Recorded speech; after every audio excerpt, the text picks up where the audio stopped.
আমি আপনাদের সামনে যে বিষয়বস্তু নিয়ে বর্ণনা করেছি বা আলোচনা করে ইচ্ছা করেছি সেটি হচ্ছে বর্তমান সময়ে সমাজ গঠনে আলেমদের ভূমিকা কি, এদের করণীয় কি, একজন আলেমের করণীয় কি, সমাজকে নিষ্কলুষ মুক্ত করে তুলতে হলে এদের করণীয়টা কি, আমি এই বিষয়ে আলোচনা করব।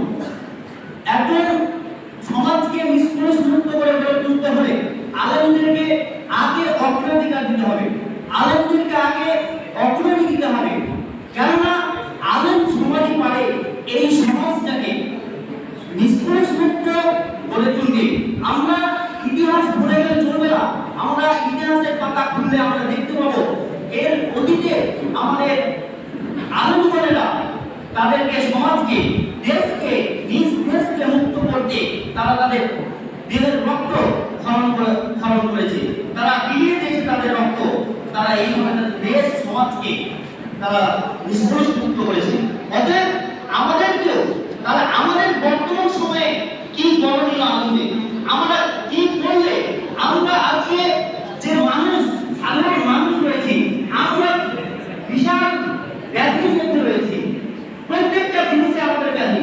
আজকে সমাজে যদি আমরা দেখি যে মদ, জুয়া, লটারি, আপনার বনপটা, যৌতুক, এই যে বিষয়গুলি আজকে আমরা সাধারণ মানুষ ব্যাধির মধ্যে পড়ে গেছি।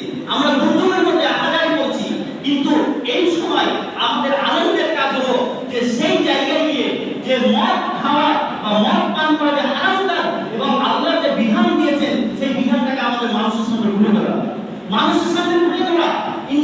আল্লাহ তাআলা পবিত্র কোরআন মাজিদের মধ্যে বলেছেন ইয়া আইয়ুহাল্লাযীনা আমানু ইন্নামা খামরু ওয়াল মাইসিরু ওয়াল আনসাবু রিজসুম মিন আমালিশ শাইতান। এই যে আয়াত আমাদের আল্লাহ পাক রব্বুল আলামিন যে নির্দেশ দিয়েছেন, এই আয়াতটিকে পরিবেশন করে মানের রক্ত করে তাদের সামনে পরিবেশন করা।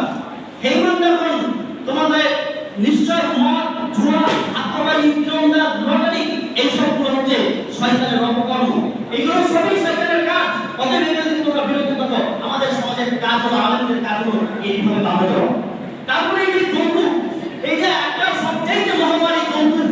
আজকে অনেক মানুষ এই যৌতুকের কারণে তারা কি করে, অনেক বাবা মা তারা জান দিয়ে দেয়, তারা জান দিয়ে দেয়। তাহলে এই সময় সেইখানে আলেমদের কাজ হলো যে যদি কোনো বিয়েতে যৌতুক নেয় তাহলে আমরা মন্ত্রী সমাজ, আমরা আলেম সমাজ, আমরা সেই বিয়ে করাবো না।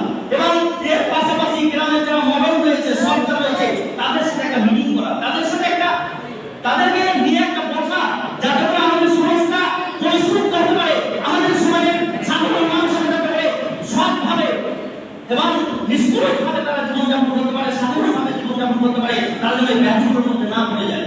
এইভাবে আমাদেরকে বলতে হবে সমাজে আলেমদেরকে। কিন্তু বড় দুর্ভাগ্যের বিষয়, আজকে অধিকাংশ আলেম আমরা চার দেওয়ালের গণ্ডির মধ্যে থেকে ইমামরা নামাজ পড়ে শেষ করে দিচ্ছে আমাদের যে দায়িত্ব। না, আমাদের এইটুকু দায়িত্ব নয়। আল্লাহ রাসূল হাদিসের মধ্যে বলেছেন আল ইমামু রাইয়ুন ওয়া মাসউলুন আন রাইয়াতি, একজন ইমাম হলো নেতা, আর এই নেতাদের দায়িত্ব সম্পর্কে কিয়ামতের মাঠে জিজ্ঞাসাবাদ করা হবে। তাহলে আমি আপনি যে নেতা, আমি আপনি সমাজের নেতা, তাহলে শুধু আমরা শুধু এই চার ধরনের পণ্ডিতে নামাজ পড়িয়ে দিতে হবে না, আমাদেরকে পাঁচটা মানুষ নিয়ে তাদেরকে দাওয়াত দিতে হবে, তাদেরকে কিছু শিখাতে হবে, তাদেরকে নিষেধ করতে হবে। এইভাবে আমাদের যে দায়িত্ব রয়েছে সেগুলো পালন করতে হবে।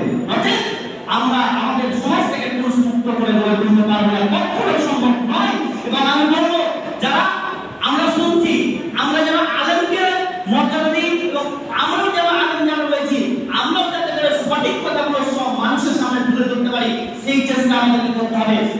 কিন্তু বর্তমান সময়ে অনেক আলেম কি করে, আমরা প্রভাবশালী মানুষদের কাছ থেকে বাঁচার জন্য তারা হালকা উপস্থাপন করে, অনেক সময় হালকা উপস্থাপন করে। কিন্তু না, এরকম করলে চলবে না, তাহলে আমাদের সমাজ পরিশুদ্ধ, সুদমুক্ত, ঘুষমুক্ত হবে না, আর জীবন হবে না। আমি বলে গেলাম। অতএব আমি পরিশেষে আল্লাহর কাছে বলবো, আল্লাহ আমরা যারা ইমাম রয়েছি আমাদের যে দায়িত্ব সেটা আমাদেরকে সঠিকভাবে পালন করার ক্ষমতা দান করুন, এবং আমরা যারা সমাজের মানুষ রয়েছি আমাদেরকে ইমামের মর্যাদা দান করার তৌফিক দান করুন। আমি আখির দাওয়াত আলহামদুলিল্লাহ রাব্বিল আলামিন। আসসালামু আলাইকুম।